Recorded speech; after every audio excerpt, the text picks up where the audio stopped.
ብሮስኪ በዚህ ሰዓት ሌላ ምን ዜና ይስ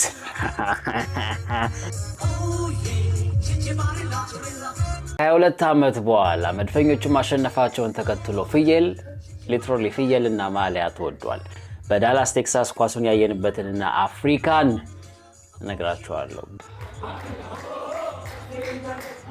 ጎት ማለት greatest of all the time የሁልጊዜም ታላቁ ክለብ ለማለት ነው። ለአፍሪካ ግን ለየት ይላል መሰለኝ። ኡጋንዳ የአርሰናል ደጋፊዎችን ፍየል በማንቸ ደጋፊዎች በመሰረቋ የማህበራዊ ሚዲያውን አየር ተቆጣጥሮታል። በዚሁ ሀገር በኡጋንዳ ባልና ሚስት የአርሴና የዩናይትድ ደጋፊ በመሆናቸው ከባላንጣ ጋር መኖር አንችልም ብለው 80 ቀደዋል።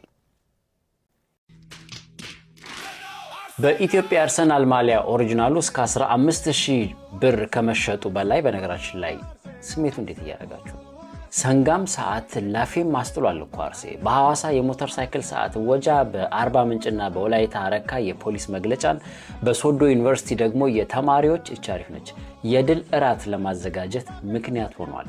በዳቦ ማለት ነው። በሻንቶ ከተማ ለአርሰናል የታረደው በሬ ውስጥ ወርቅ ተገኘ ተብሏል። ትቢዮን ውስጥ ፎቶውን ሳዩ የተከተፈ ጉበት ነው የሚመስለው። በወራቤቴ ከተማ ርችት ስለሚተኮስ እንዳደነግጡ ሲባል ምክትል ጠቅላይ ሚኒስትሩ አቶ ተመስገን ደግሞ ኮንግራቹሌሽን ብለዋል።